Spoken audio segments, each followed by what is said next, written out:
Hello साथियों, आप सबका स्वागत है हमारे YouTube channel Bihar SS locals academy में। आज का जो हमारा क्लास है, संधि का जो टॉपिक चल रहा था हम लोगों का, उसमें आज हम लोग जो है विसर्ग संधि को पढ़ेंगे। और ये सेशन जो है हमारा संधि क्लास का पार्ट 3 रहने वाला है। इसके पहले मैंने पार्ट 2 और पार्ट 1 में आप लोगों को स्वर संधि, व्यंजन संधि बनाने के तरीके या उसके जो नियम है उसको मैंने बताया था। स्वर संधि का जो प्रकार था उसको मैंने समझाया है। तो आप लोग अगर उस पार्ट 1 और पार्ट 2 संधि के वीडियो को नहीं देखें तो आप हमारे चैनल के प्लेलिस्ट में जा करके उसको ज़रूर देख लीजिएगा, क्योंकि उनसे भी क्वेश्चन एग्जाम में पूछे जाते हैं। बाकी हम लोग बात करेंगे आज के अपने क्लास पर। आज का ये क्लास भी बहुत इंपॉर्टेंट है। आज का हमारा क्लास होगा विसर्ग संधि के ऊपर। हम लोग आज विसर्ग संधि को पढ़ेंगे और ये हमारा संधि के क्लास का आखिरी सेशन होगा। इसके बाद मैं आप लोगों को इस पार्ट का वीवीआई ऑब्जेक्टिव क्वेश्चन कराऊंगा। तो आप लोग आज का इस सेशन में आखिरी तक बने रहिएगा और वीडियो अच्छा लगे तो अपने दोस्तों में जरूर शेयर कीजिएगा। तो चलिए बिना देरी के आज के क्लास को स्टार्ट करते हैं। और सबसे पहले हम लोग जानेंगे कि विसर्ग संधि आखिर किसे कहते हैं या विसर्ग संधि क्या होता है। तो देखिए बाबू, विसर्ग संधि क्या है, जैसा कि आप लोगों को नाम से ही पता चल रहा है, आप लोगों को मैं पढ़ाया भी था वर्ण में कि जो हमारा अंग होता है इसको हम लोग क्या बोलते हैं, अनुस्वार बोलते हैं। ठीक ना, इसको हम लोग क्या बोलते हैं, अनुस्वार बोलते हैं। और अ मतलब क्या होता है, वो हमारा विसर्ग होता है। ठीक ना, ये क्या होता है, विसर्ग होता है। तो विसर्ग का जो साइन होता है, विसर्ग का जो सिंबल होता है वो क्या होता है, ये होता है विसर्ग का सिंबल। तो विसर्ग संधि में कह रहा है कि अगर विसर्ग के बाद किसी स्वर अथवा व्यंजन के आने से विसर्ग में जो परिवर्तन होता है वही हमारा क्या कहलाता है, विसर्ग संधि कहलाता है। जैसे व्यंजन में था कि अगर व्यंजन के बाद स्वर या व्यंजन आ जाता है तो उसमें जो परिवर्तन होगा तो व्यंजन संधि होगा। तो वैसे ही विसर्ग में क्या है कि जैसे विसर्ग रहेगा और उसके बाद अगर कोई स्वर आ जाए, कोई अगर व्यंजन आ जाए तो वो हमारा क्या हो जाएगा, विसर्ग संधि हो जाता है। ठीक, तो हमारा विसर्ग संधि का परिभाषा आप लोगों को ध्यान रखना है।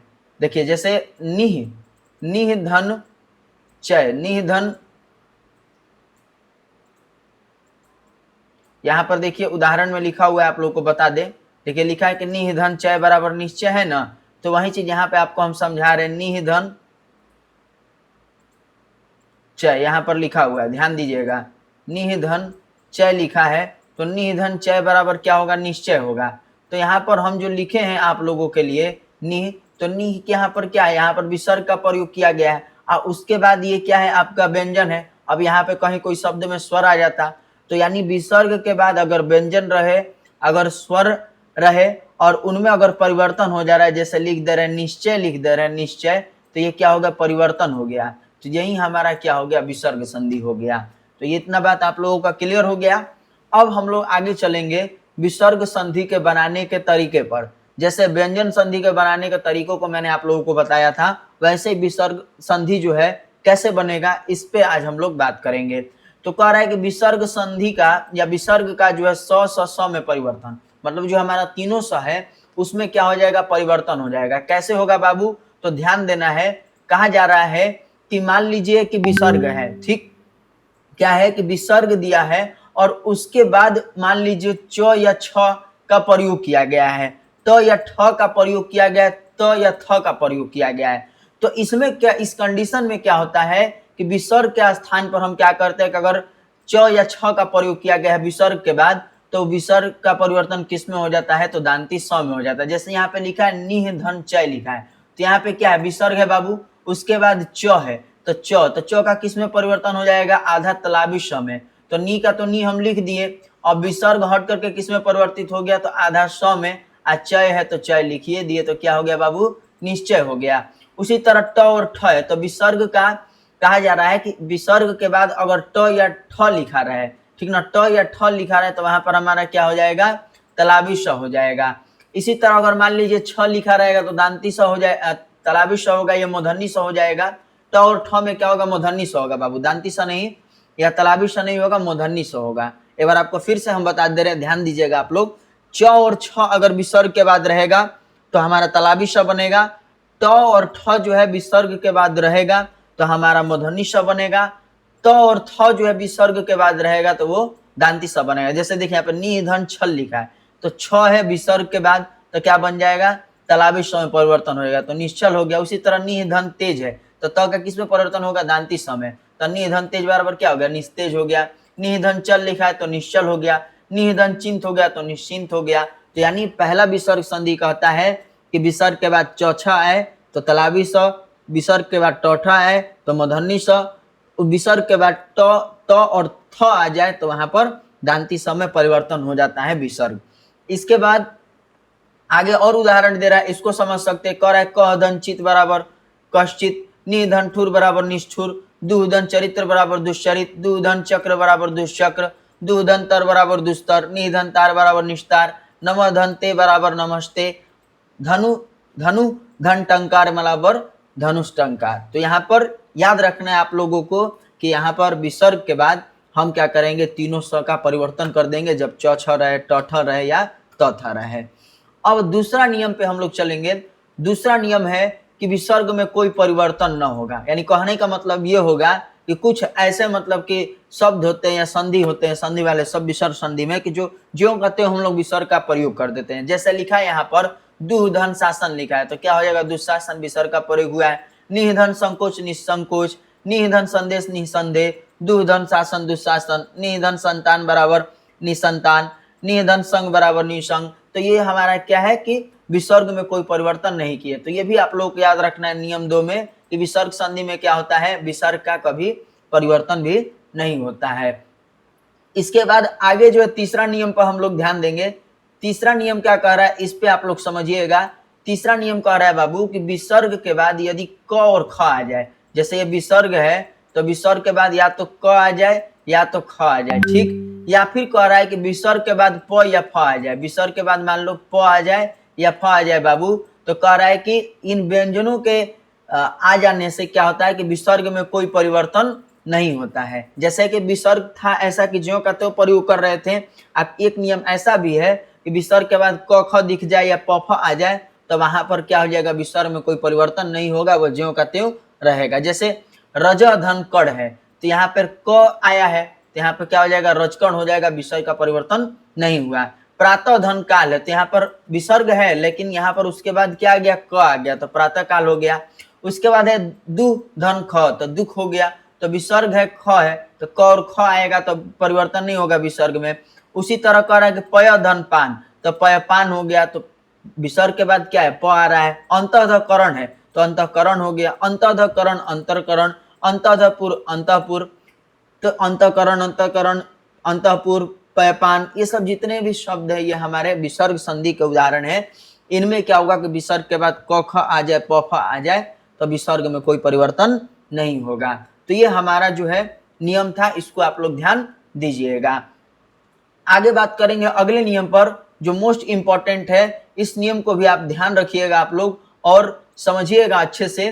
कह रहा है कि यदि विसर्ग के पहले छोटी और छोटा ऊ, मतलब या तो छोटी की मात्रा या छोटा ऊ की मात्रा आ जाए, और कहा जा रहा है कि तब उस कंडीशन में क्या होता है, तो विसर्ग किस में परिवर्तन हो जाता है, तो मूर्धन्य स में। जो मूर्धन्य स उसमें विसर्ग का परिवर्तन हो जाता है। जैसे यहाँ पे लिखा है निधन कपट, तो विसर्ग से पहले क्या है, विसर्ग के पहले छोटी ई की मात्रा, यहाँ पर छोटी आ गया है तो यहाँ पर क्या हो जाएगा, विसर्ग का परिवर्तन हमारा मूर्धन्य स में हो जाएगा तो क्या हो जाएगा, निष्कपट बन गया। उसी तरह चतु धन पाद है तो त में क्या होगा, छोटा उ का मात्रा प्रयोग हो गया तो क्या होगा, चतुष्पाद हो गया। निह धन पान है तो निष्पान हो गया। दुह धन कर्म दुष्कर्म हो गया। उसी तरह दुह तो इसमें छोटा उ की मात्रा है, फिर कर तो दुष्कर हो गया। निह धन कलंक तो निष्कलंक हो गया। निह धन फल बराबर निष्फल। यानी इस नियम में याद रखना है कि विसर्ग से पहले छोटी की मात्रा या छोटा उ की मात्रा वाले अगर दिख जाए, मात्रा दिख जाए तो वहां पर विसर्ग किस में परिवर्तित हो जाता है, तो हमारा मूर्धन्य स में परिवर्तित हो जाता है। तो इस नियम को भी आप लोगों को ध्यान देना है। इसके बाद अगला नियम जो है मोस्ट इंपॉर्टेंट है, इसको भी आप लोग जरूर ध्यान में रखिएगा। कह रहा है अगला नियम कि अगर विसर्ग से पहले अ हो तथा उसके पश्चात कोई घोष व्यंजन आ जाए तो अ जो है असंयुक्त विसर्ग हो जाता है और ओ में परिवर्तित हो जाता है। यानी कहने का मतलब ये हुआ कि विसर्ग से पहले क्या हो जाए, अ आए, मतलब कि जैसे अध लिखा है यहाँ पर लिखा है ना अध, अध अध धन गति लिखा है, तो इसको अच्छे से समझना है बाबू। विसर्ग से पहले कह रहा है अ, तो ध में क्या है, ध को अगर हम तोड़ेंगे तो आधा ध और धन अ मिलेगा ना, तो आधा ध हमारा हो गया, ये अ हो गया, तो ध में अ मिल रहा है, यानी अ आ रहा है विसर्ग से पहले, ठीक।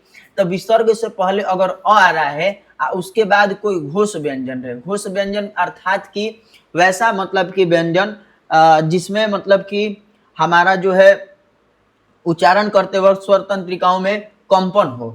जैसे आप लोगों को घोष व्यंजन पढ़ाए थे ना, घोष वर्ण अघोष वर्ण, तो घोष वर्ण में क्या था कि हमारे स्वर तंत्रिकाओं में कंपन हो तो वो हमारा घोष कहलाएगा, और अघोष क्या होता है कि स्वर तंत्रिकाओं में कंपन ना हो। तो घोष की संख्या कितना बताए थे बाबू, 31 होता है, सभी स्वर होता है, प्रत्येक वर्ग का तीसरा चौथा पांचवा अक्षर होता है। फिर इसके अलावा मैं अंतस्थ व्यंजन बताया था आप लोगों को, अंतस्थ व्यंजन घोष वर्ण होता है और ह होता है। तो यहाँ पर जो ग आ रहा है, ग क्या है, प्रत्येक वर्ग का तीसरा अक्षर में आता है क वर्ग में, तो ये घोष व्यंजन होगा, तो ये क्या है, घोष व्यंजन आ रहा है। तो इस जगह पे क्या होता है, विसर्ग किसमें परिवर्तन हो जाता है, तो उसमें ओ में परिवर्तित हो जाता है। तो अध धन गति बराबर क्या हो जाता है, अधोगति हो जाता है, अधोगति यानी ओ में परिवर्तन हो गया। उसी तरह मनः धन योग है, तो यह भी अंतस्थ व्यंजन है, तो यह घोष व्यंजन है। हमारा जो है विसर्ग से पहले क्या आ रहा है, तो क्या हो गया, मनोयोग हो गया। उसी तरह सर धन ज है तो सरोज हो गया, पय धन द पयोध हो गया, तेज धन मय तेजोमय हो गया, पय धन धर पयोधर हो गया। तो यानी इस नियम में यही कहता है कि विसर्ग से पहले अ आए और उसके बाद अगर घोष व्यंजन रहे तो वहां पर हमारा विसर्ग किसमें परिवर्तित हो जाता है, तो ओ में परिवर्तित हो जाता है। इतना बात समझ में आ गया आप लोगों को ना।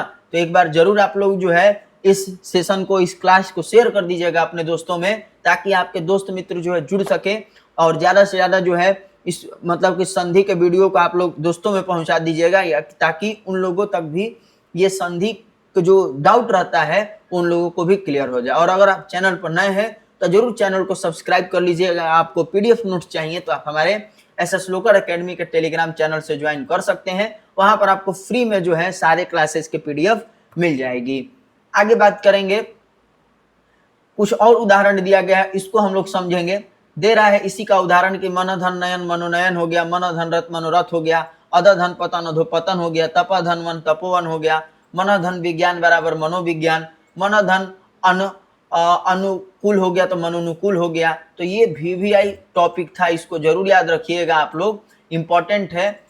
विसर्ग संधि भी आता है एग्जाम में, तो ये भी नियम आप लोग को ध्यान में रखना है। इसके बाद अगला जो आखिरी नियम है विसर्ग संधि का, इस पे हम लोगों को थोड़ा ध्यान देना है और अच्छे से आप लोग समझिएगा। आखिरी नियम कह रहा है कि यदि विसर्ग के आगे जो है र आए, मतलब कि विसर्ग के बाद क्या आ जाए, र आ जाए, ठीक। तो कह रहा है कि र व्यंजन हो तो विसर्ग का लोप हो जाता है, यानी विसर्ग समाप्त हो जाता है। और कह रहा है कि और उसके पहले का हर्ष स्वर किसमें परिवर्तित हो जाता है, तो दीर्घ स्वर में। जैसे यहाँ उदाहरण दिया है उससे हम लोग समझेंगे। जैसे पहला उदाहरण क्या दे रहा है बाबू, पहला उदाहरण दे रहा है नीह धन रोग दे रहा है, तो यहाँ पे हम क्या लिख दिए, नीह लिख दिए, ठीक, नीह लिख दिए और उसके बाद धन रोग लिख दिए। तो अब यहाँ समझना है हम लोग को, कह रहा है कि यदि विसर्ग के आगे र आ जाए, यहाँ पर विसर्ग है, विसर्ग के बाद आगे र, ठीक, इतना बात तो ठीक है, र व्यंजन आ गया, तो कह रहा है कि विसर्ग का लोप हो जाएगा, यानी आगे क्या हो जाएगा, विसर्ग समाप्त हो जाएगा।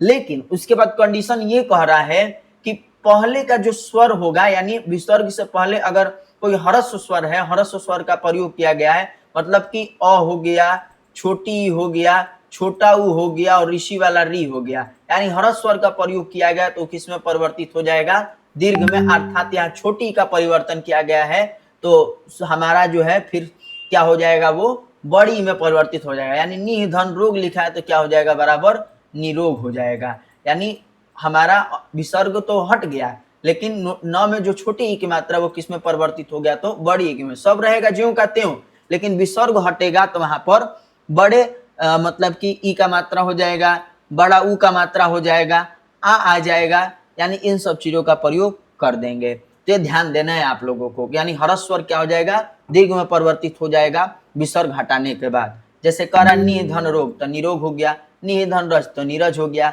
निह धन रस नीरस हो गया, निह धन रव नीरव हो गया। तो यहाँ पे क्या किया गया, छोटी ई का बड़ी ई में परिवर्तित कर दिया गया विसर्ग को हटा करके। र रहेगा विसर्ग के बाद, तब ये कंडीशन लग गया, ये ध्यान देना है। विसर्ग के बाद अगर र रहेगा तो हम क्या करेंगे, जो विसर्ग से पहले शब्द में छोटी ई यानी ह्रस्व स्वर का उसमें प्रयोग किया गया, छोटी ई का, छोटा ऊ का, ऋषि वाले री का, अ का प्रयोग किया गया है, तो दीर्घ में परिवर्तित हो जाएगा, यानी अ का आ हो जाएगा, छोटी ई का बड़ी हो जाएगा, छोटा ऊ का बड़ा ऊ हो जाएगा, इसमें परिवर्तित हो जाएगा। तो इतना ध्यान आप लोगों को रखना है। तो ये विसर्ग संधि था। विसर्ग संधि भी आज हम लोग का कंप्लीट हो गया और संधि का सेशन हम लोगों का टोटली कंप्लीट हो गया। मैंने अपने तरीके से आप लोगों को संधि समझाया। आप लोगों को ये क्लास कैसा लगा कमेंट में जरूर बताइएगा, और इस क्लास से जुड़ने के लिए आप लोगों का बहुत बहुत धन्यवाद। ऐसे ही आप लोग जो है प्यार अपना बनाए रखिए, और आप लोगों के क्लास का जो मतलब कि एग्जाम होने वाला है, एग्जाम तक जो है मैं मेहनत करूंगा। आप लोगों का फाइनल एग्जाम तक मैं आप लोगों का इतना प्रैक्टिस करा दूंगा हिंदी ग्रामर, हिंदी को लेकर के आप लोगों को हिंदी का जो है पेपर फाड़ कर आइएगा, यानी पेपर पूरा अच्छे से लिख के आइएगा। ये मैं आप लोगों से बता रहा हूँ। बस आप लोग मेहनत कीजिए और हमें जो है मतलब प्यार दीजिए, अपना दुलार दीजिए, ताकि हम भी मोटिवेट होकर के आप लोगों के लिए अच्छा अच्छा कंटेंट और प्रोवाइड करें। बाकी मिलते हैं अगले क्लास में। तब तक के लिए आप लोग स्वस्थ रहिए, मस्त रहिए और अपने पढ़ाई लिखाई को जारी रखिए। धन्यवाद।